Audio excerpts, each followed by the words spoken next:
Hi, I'm Anna Spencer. Today we're going to talk about mental health in war zones and for people coming out of war zones and who've been through the trauma of war.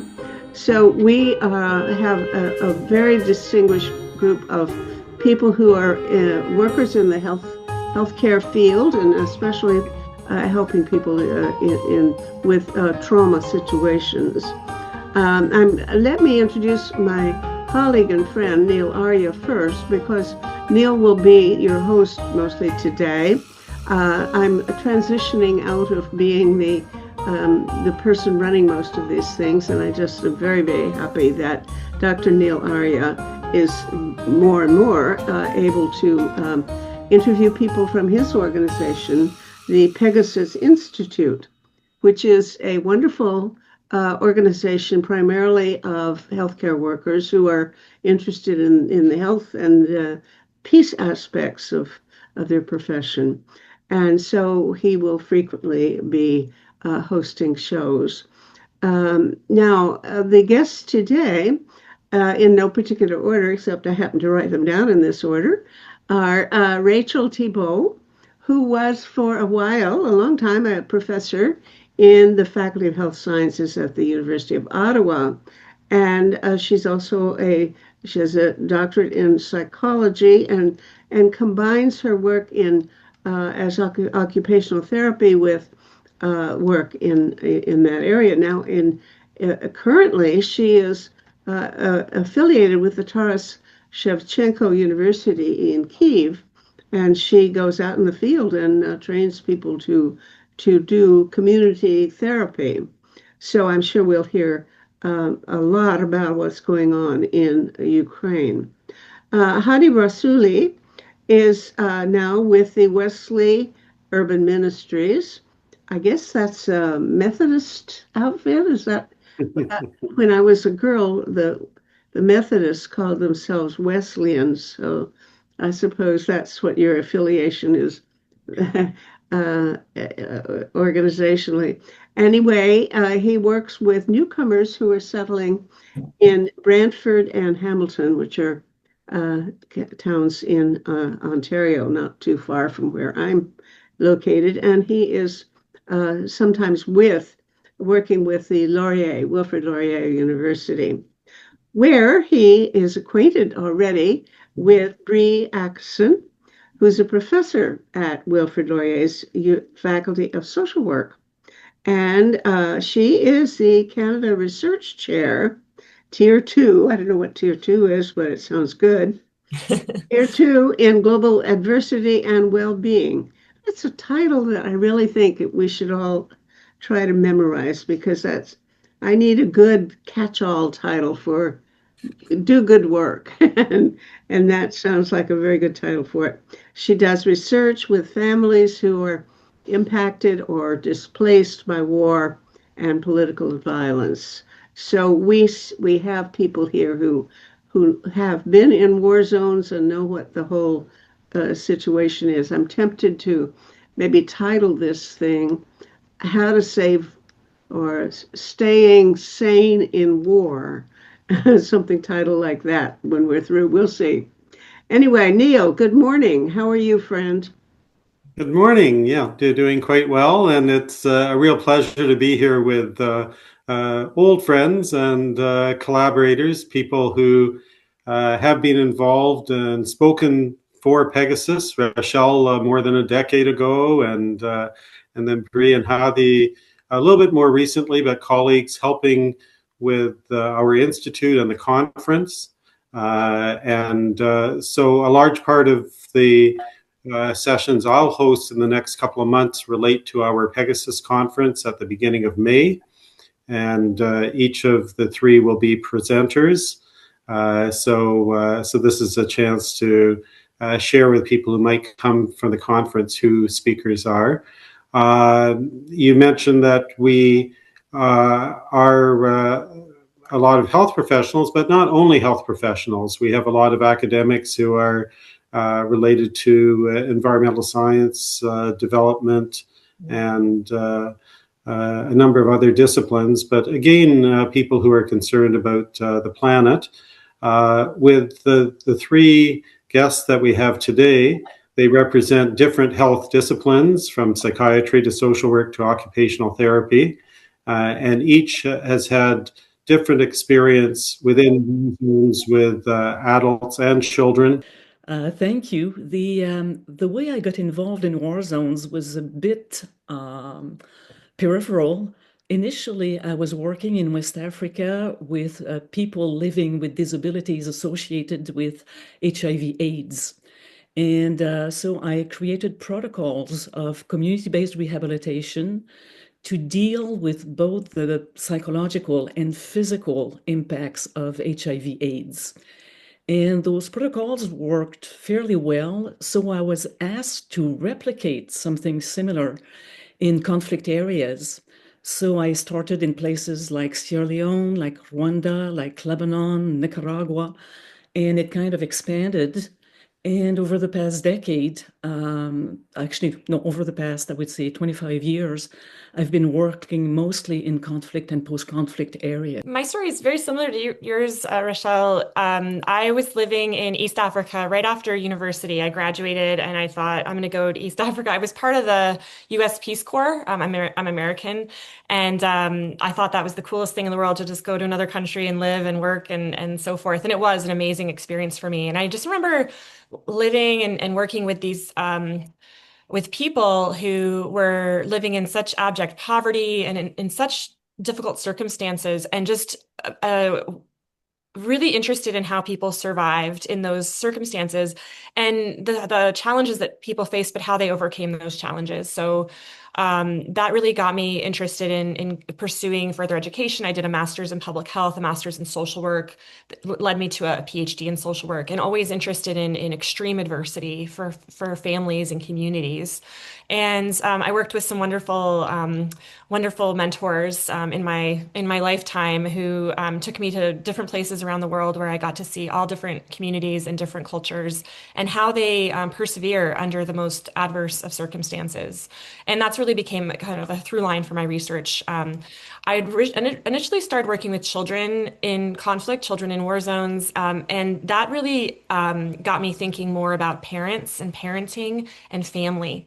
We oftentimes focus on children as individual, beings that are impacted by conflict and war and so forth. But I was really interested in kind of how the family supports that. Hadi, different from the others, you didn't have a choice in terms of deciding to work in a war zone.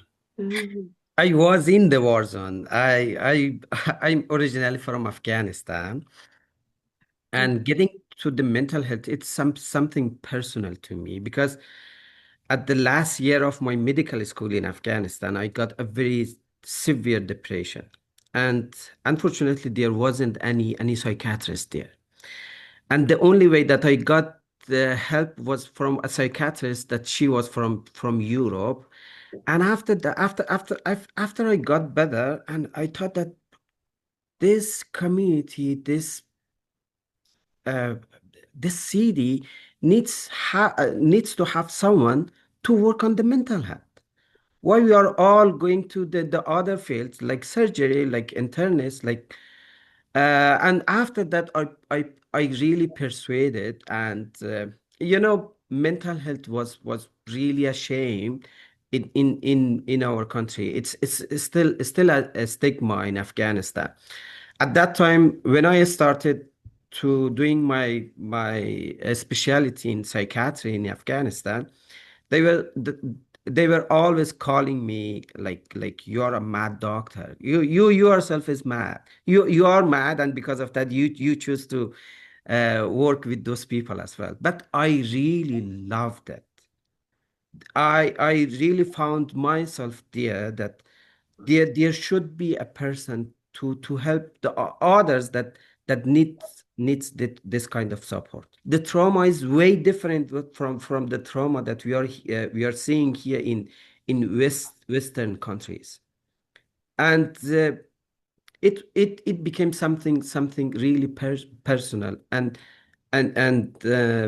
to me. And because of that, when I came to Canada like 3 years ago, The only way that I wanted to work was still working on the mental health. It's the way that I can feel myself better.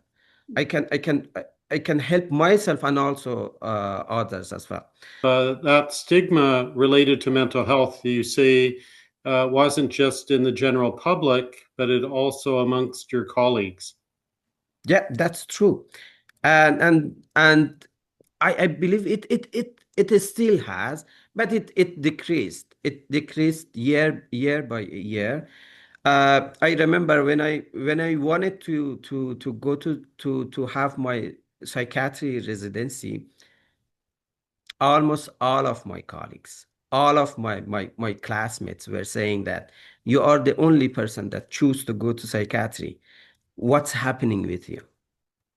Is there something wrong with you? You can make lots of money from other fields. Why you choose psychiatry? Rachel, just talking about stigma for that matter, you started off working with HIV populations and then moved to war zones, and you say that a lot of your skills that were applied in the one context seem to resonate with people in the others. The issue of stigma was there because obviously even in conflict areas, stigmas around mental health really stigma is maintained. So all the strategies that we try to use to decrease stigma around HIV/AIDS have been applicable also in the context of war. And both with HIV/AIDS and mental health in conflict areas, it's the scarcity of resources. There's next to nothing available.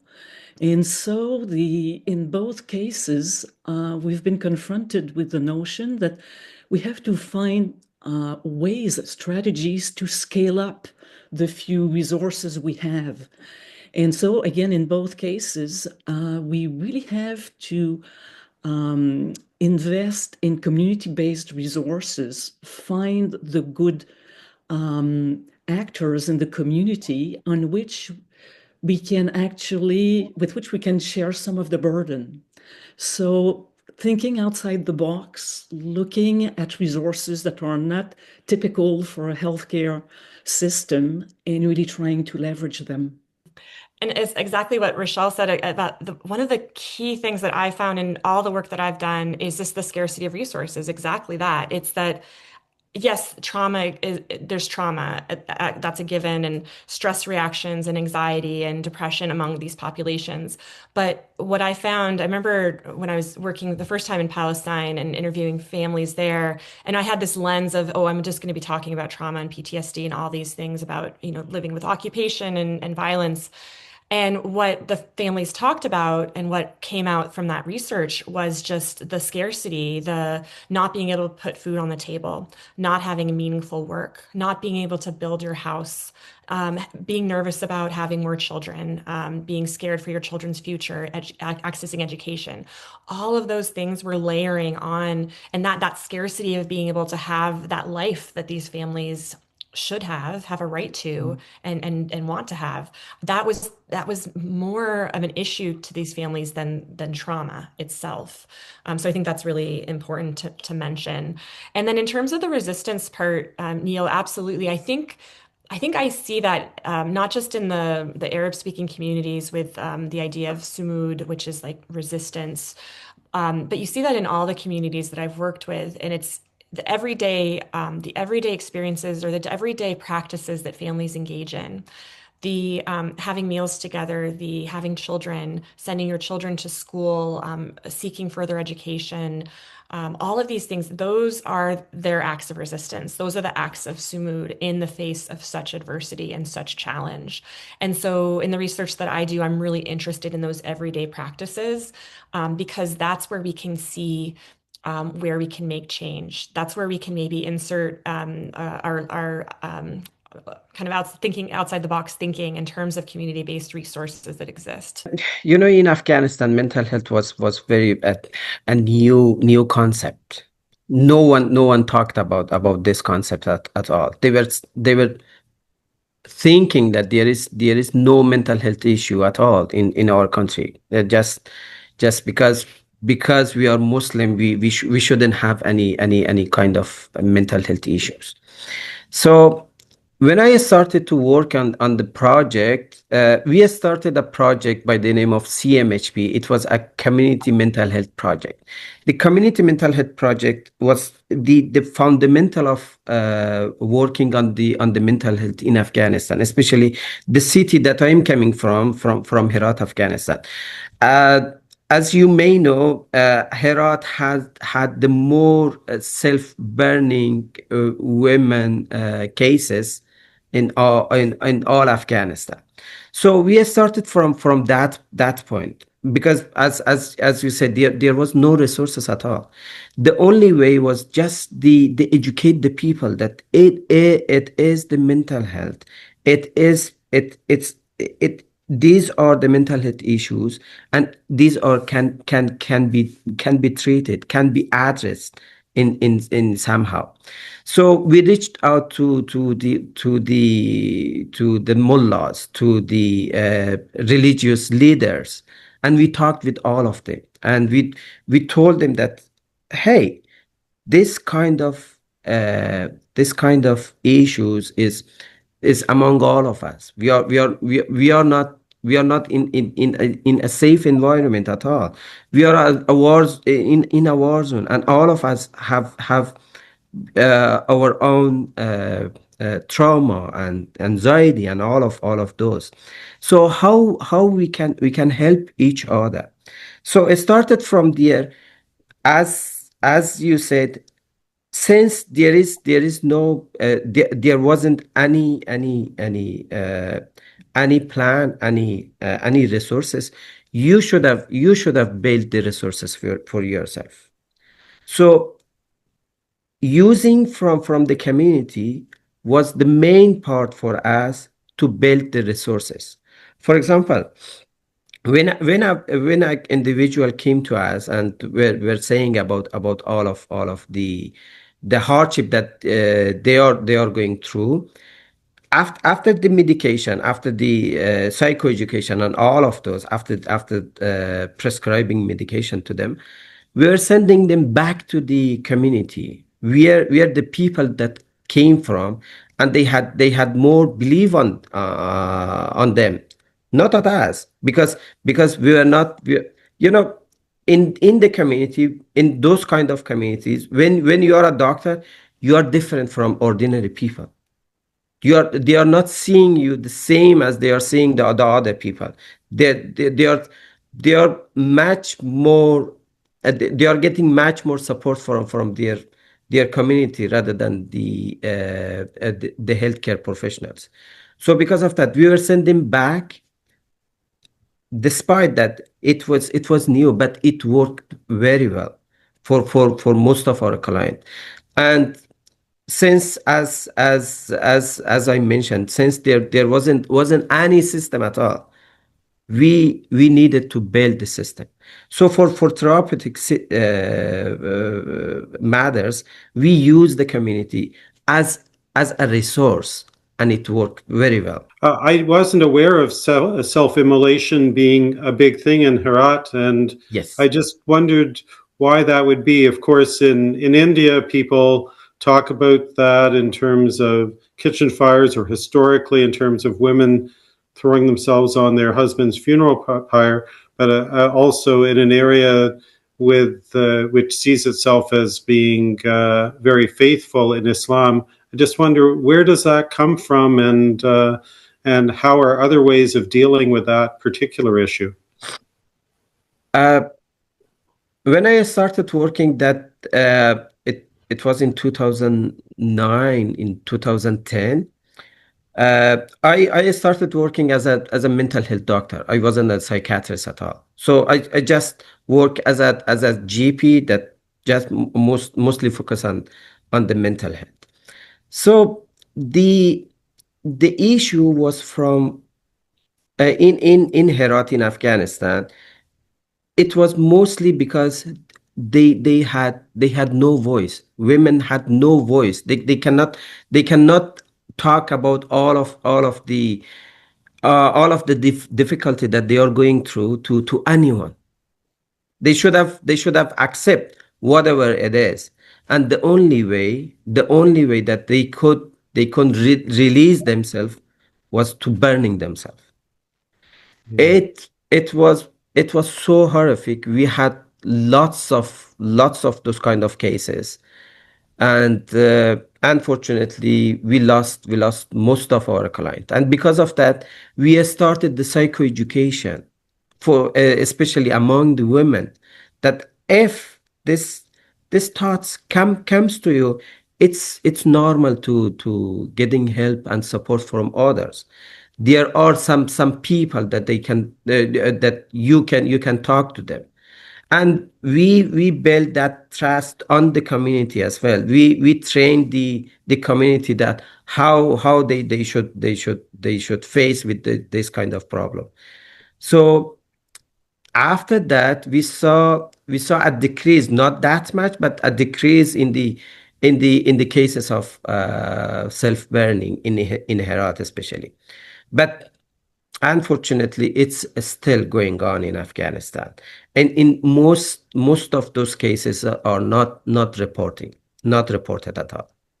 To me, it really highlights how so many issues are connected, that, women's mental health is so connected to having some power or not. And I was actually reflecting this morning in the news. It was written that now in Afghanistan, there's a ban on birth control. And my immediate thought was, yet another burden for women, so that mental health is not going to improve if you have absolutely no control over your fertility. And coming back to communities, that's where we need so many. We need to act on so many different angles that it's strictly through a really comprehensive approach that we can change things. Like in my field, it's all fine and dandy to manage to get funding for specialized wheelchairs, but if they're not usable in the community, if there's not even the right roads, in terms of mental health, it's really fabulous to get money for example, very specialized treatment of PTSD. But what do you do at the community level to prevent some of the symptoms from becoming chronic? How do you address the needs, in fact, of the majority? And it's all those issues that we are grappling with and trying to balance. Currently in Ukraine, what I see is that most of the money is invested in about I would say the 15% of people with very severe symptoms in terms of trauma. But the rest of the population gets next to nothing, and they will become a huge burden in years to come because their issues are not addressed now. Could you talk a little bit more about the focus on mental illness versus mental wellness in the community? Absolutely. Actually, a bulk of my work at this point in Ukraine is about building community resilience, and it's not labeled as addressing trauma. And it's really, again, through cultural brokers. I don't speak Ukrainian. I don't really know Ukraine. I don't know the language. I don't know the culture. So I work with a network of cultural brokers who really guide the process and who really indicate what are the indicators of community resilience, what is deemed resilient within Ukraine, and we worked to really reinforce that. And so we have a lot of community groups. We do a lot of peer support in Ukraine. And again, not for addressing trauma, but for supporting each other and building strength. And it's clear that in the end, trauma is addressed, but it's not the way we frame it. We want to build on strength and not only keep that discourse of traumatic circumstances. I was just thinking about the project actually that Hadi and I were involved in, which is when I first met Hadi in Afghanistan. And this project that we worked on was for me, it was life-changing and career-changing. I just love this project. I talk about it a lot, not just because I got to meet Hadi and other wonderful colleagues, but I thought the model was so wonderful. And maybe I can talk a little bit about what that looked like. It was led by Dr. Martha Bragan, the wonderful social work professor and researcher academic.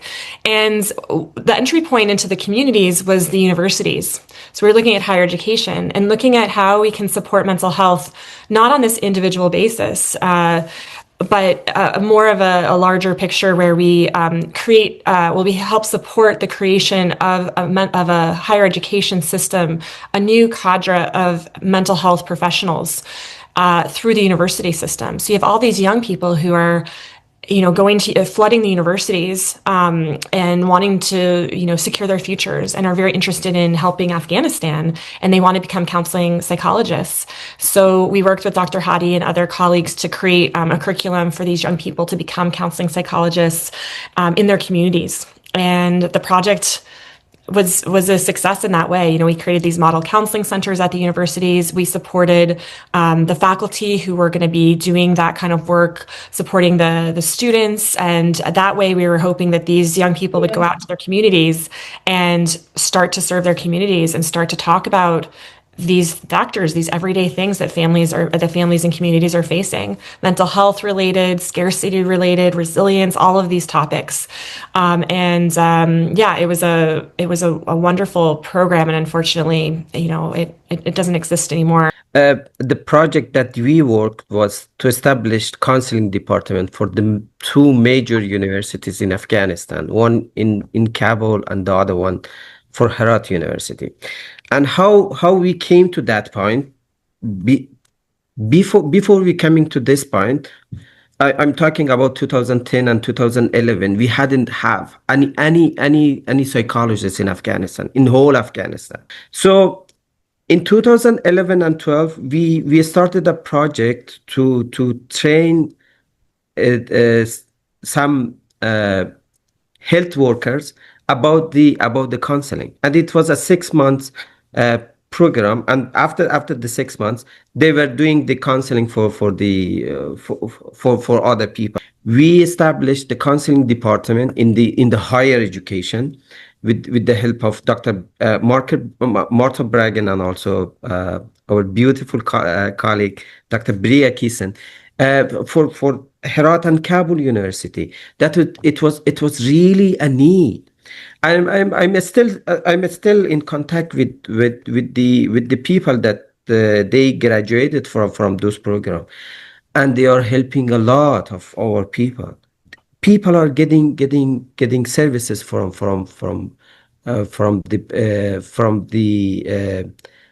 the students that graduated from the program that we built in Afghanistan, and I'm really proud that be part of that program, and I hope that we can go back to Afghanistan again one day and continue that program for our. Bree, I wanted to ask you about your most recent context with Rohingya in Cox's Bazar, where you actually don't have people who've come from the same community. We've talked a lot about people who've remained in, and then trying to create something within those types of settings. So I'm doing I have 3 projects right now that are in Cox's Bazar in southern Bangladesh, which hosts the largest refugee camp in the world, which is Rohingya refugees who fled Myanmar in 2017 as a result of the genocide there. And all these families, over 1 million Rohingya refugees, are living in these overcrowded squalid conditions that are it's quite remarkable to drive through the camps and to see how people are living there. The families are growing. They've been there for it's been 8-9 years, and the families are growing, but the structure, there's no space for people. They're given this very, very small amount of space. And the mental health challenges are growing in that community by the day as well. Again, there's definitely the trauma of having to flee. I mean, the flight from Myanmar was quite traumatic for these families, extremely violent. And a terrible experience for everybody. But the things that families are really concerned about today are having enough food to eat, again, for their families, having meaningful work. Under the Bangladesh government, the families are under the Bangladesh government rules. Rohingya are not allowed to work officially, formally work, and they're not given a formal education beyond grade 3. So you're creating a generation extremely dependent on humanitarian aid, and that I think is one of the main issues, at least we're finding from our research, that causes families so much mental health challenges, is not having agency, not able to go out and provide for their family, not knowing what the future brings, not even able to educate your child beyond grade 3. Imagine. I mean, it's just, and then you're going to have this generation that's uneducated and isn't able to work and so forth. So big challenges there. In terms of the community-based approaches, I think coming back to something that Rachel said again is that, when there's scarcity of resources, when there's not a lot of resources, like in terms of humanitarian aid, which is being cut dramatically with the end of USAID funding and kind of this age of what I've called the age of inhumanitarianism that we are kind of living in right now. I think we have to look at these community-based approaches in order to find ways that are existing strategies that communities already have. And so in the research that we're doing, we're looking kind of a bit through a health lens, looking at, how families are engaged in perinatal care, how they're taking care of their children, how parents are parenting, how they take care of one another in the communities, and what those challenges are within the communities so that we can address that. But always looking for the community-based approaches that are emerging from the research. We're always looking with this wide lens in our research to uncover those mechanisms. I'll give one anecdote from one of our families that we have in one of our research projects. The mom has, I always forget, I think it's 5 or 6 children, 5 or 6 boys, and she just had a little girl. She's lots of children, and her husband is abusive towards her. But she loves her children. She finds such strength in her children. And when her husband is abusive, she finds a lot of solace and help and support from her neighbors, from her female neighbors. She's able to find that source of strength there. And another thing she does, another strategy that we uncovered from the research is how she is trying to get her children into education. You can pay for NGO-based education for children. You have to pay a small amount. And so what she's done is she's bought chickens. She's selling eggs on the side. She's also selling some of her food rations, which are provided through the humanitarian organizations. And then she uses that money to pay for school fees for her sons. So these strategies are things that we're really interested in learning about, so that we can find solutions that aren't going to cost a ton of money, and the communities are already doing them. But it's our kind of purpose with our research is to uncover those things, share those things, so that we can really, help these families create a better future. Meta, did you have things you'd like to? Fascinated. Yeah, this thing about community resources and using. Just before we started, Rachel and I were talking. I mentioned a guy I know, a psychiatrist in Croatia he creates by Zoom. He trains people by Zoom to be what he calls barefoot therapists, which is a term I really love. And I mentioned that, I've heard of people doing things like training barbers and hairdressers because they, really have the ear of their clients where, clients probably never have a chance to talk to anybody about their issues. So, and Rachel said, oh, yes, she had been involved with that kind of training. Would somebody elaborate on that notion of using ordinary folks to help each other with resilience issues? Yeah, actually, we'll pass that to Rachel. But before then, was that Charles Tauber that was your contact? Yes. Yeah. Okay. Yeah. When I taught the Peace Through Health course at McMaster and got students to think about others who might engage in this health work, my students used the example of barbers and hairdressers, but also of cooks and other professions, and they wrote about how they would contribute to mental health and peace. So very, Very thoughtful. Rachel, did you want to take that question? Yeah, thank you, Meta. I think it's a really excellent question. What we found over the decades working in resource-poor contexts is that, in fact, people are the best resource, and local competence is a whole lot more extensive than given credit for. And if, for example, in Sierra Leone, we've did train some hairdressers and barbers around issues of community support and just very basic thing. For example, stuff like if someone comes to you crying, really despairing, how do you welcome them and embrace them? What kind of words can you use? Something very basic, but like teaching them, you ask questions, tell me about what you're going through, then validating the emotion, then trying to resonate with it, to show compassion, and then offering really tangible help. Small stuff that's very basically human, but that literally creates networks of mental health support. So we don't go into really sophisticated interventions, but fundamentally we try to bring out the basic humanity we all carry to make it a tool for resilience and mental health support in communities. Very, very simple strategies.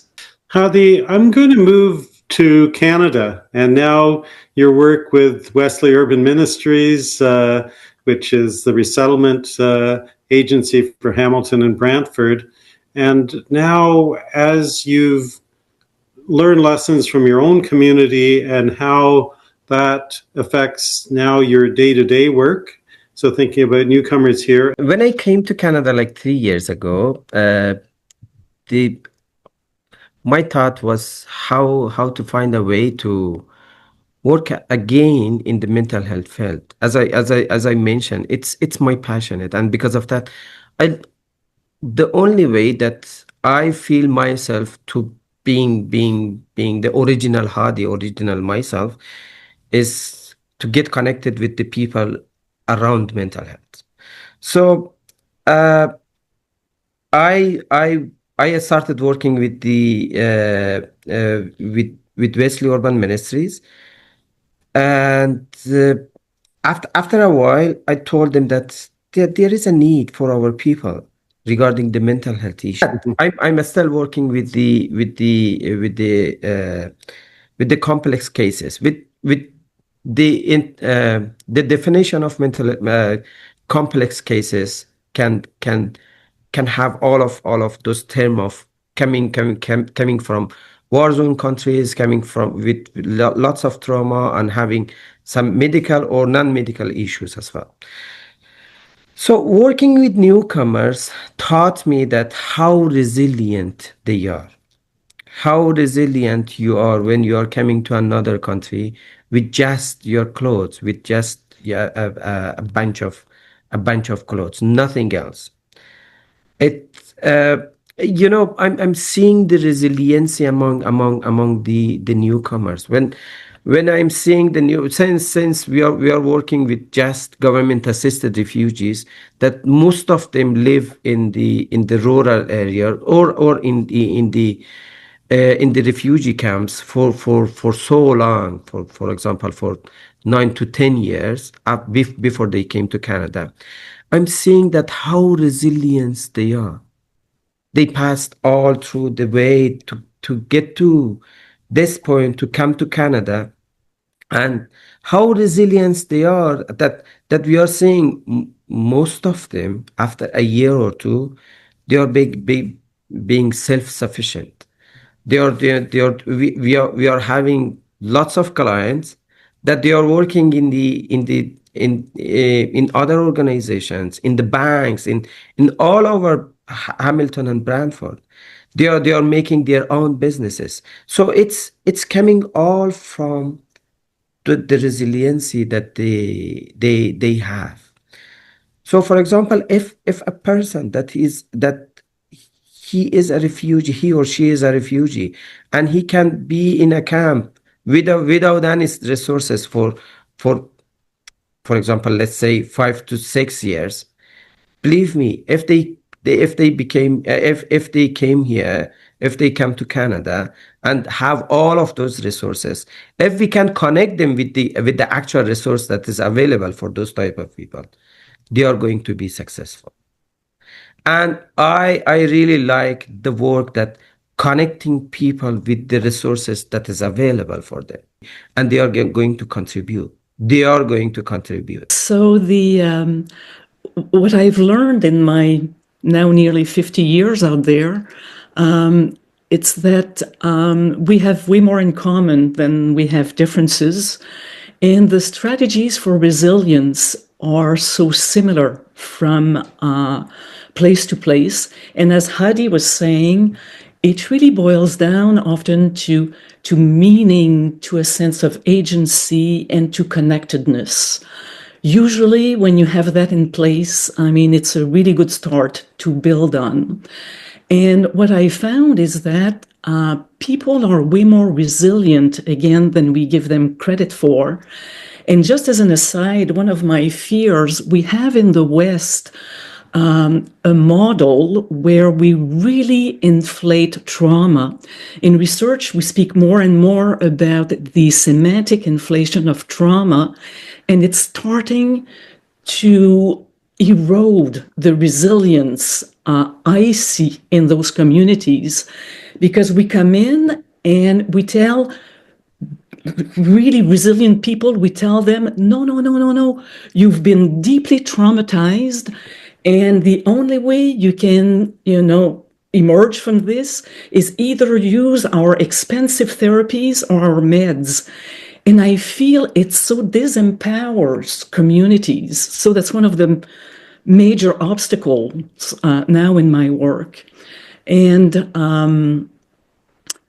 so I would say that's pretty much the main lessons I've been learning over the years. We are always being told you can't do therapy, or you can't really have contact with people in a culture you don't know anything about.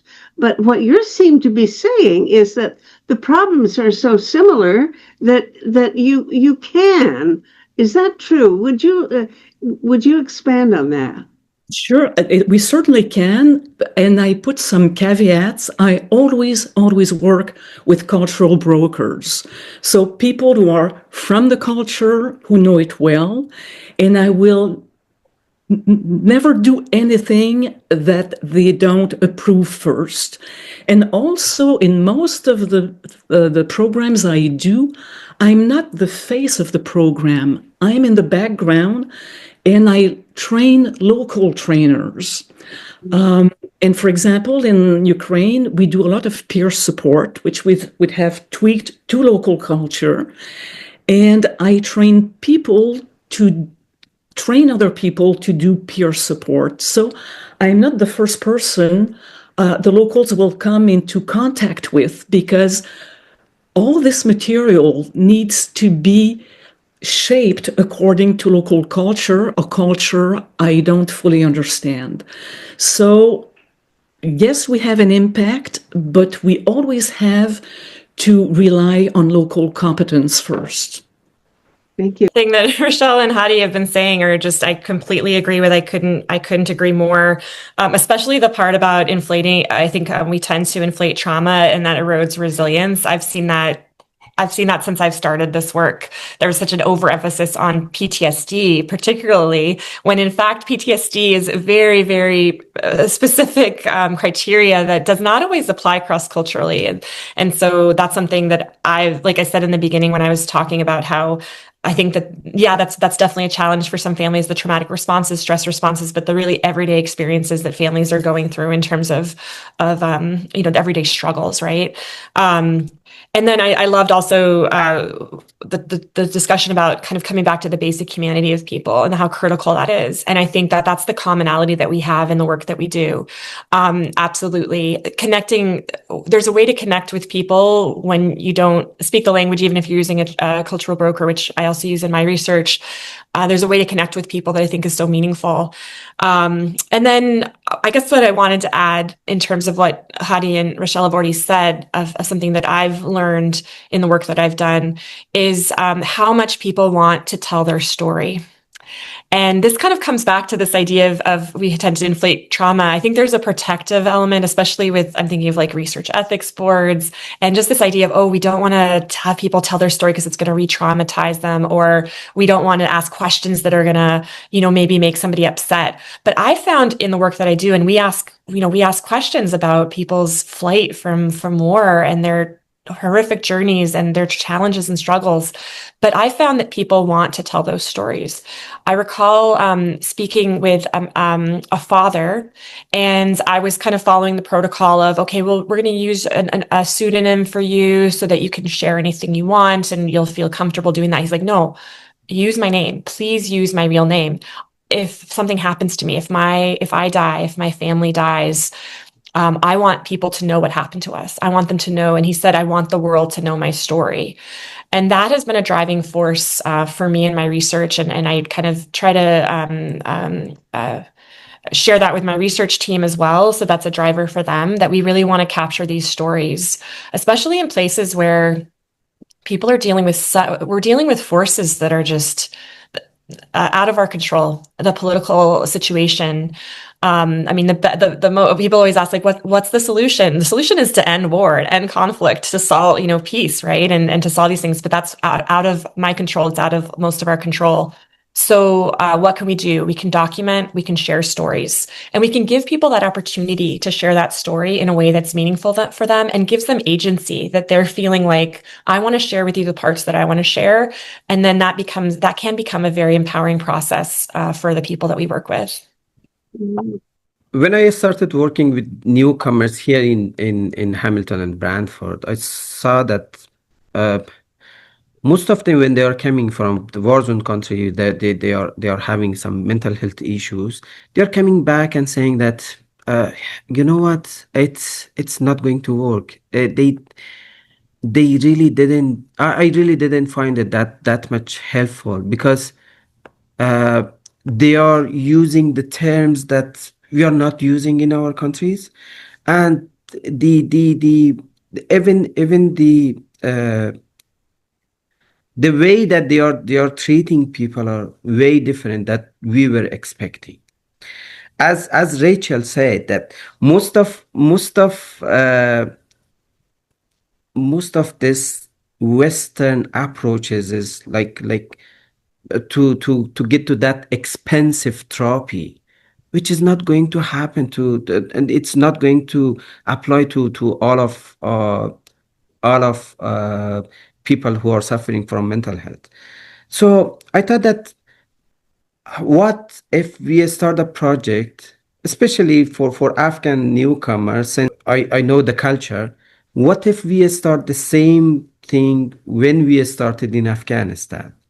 The community mental health project, somehow look to bringing them all together and talk about mental health.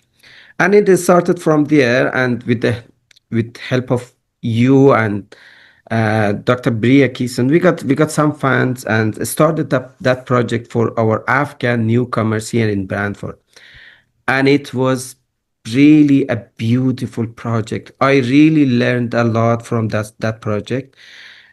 We expected to have like 20, less than 20 people, but at the day first, you were there, Dr. Neil. More than almost 40 people showed up, and all of them came together, and we had sessions after sessions for them. It wasn't anything else, just to use the local competency. We use the Afghan mental health professionals to come to our session, to talk with the people, to connect them together, to make a community with themselves. And it went fantastic. And we are planning. We got another small fund for that project again, and we are going to have this culturally relevant mental health intervention for Afghan newcomers here in Brantford, and we just applied to get the RIB soon. So with this project, the thing that we are using, as Bree said, we are using the word that the people knows it better. The people that they can connect better with those words. And most of the time, they really want to share their experience. They want to share everything they gone through. I told them many times, don't share it if you don't feel that you are going to be re-traumatized. And they were saying that it happened to me, and I want the world to know that what happened to me. And because of that, we need to have someone to talk. Who is that person better than myself? I need to talk for myself. And because of that, we are using the local competence. We are using the narrative therapy. We are using the approaches that worked for that culture as well. So because of that, all of the mental health professionals that we are bringing to our sessions, they are all Afghans, or they know the culture, and they know the language. And when they are talking together, part of this project is part of this beautiful project. I'm saying that they are cooking together, and when they cook together, they are getting closer to each other. They made a group for themselves, and they talk a lot. The power of the community, we should accept it, that the resiliency are coming from the community. And if we are using those resiliency and those community, we can have this kind of power of culturally healing for the society as well.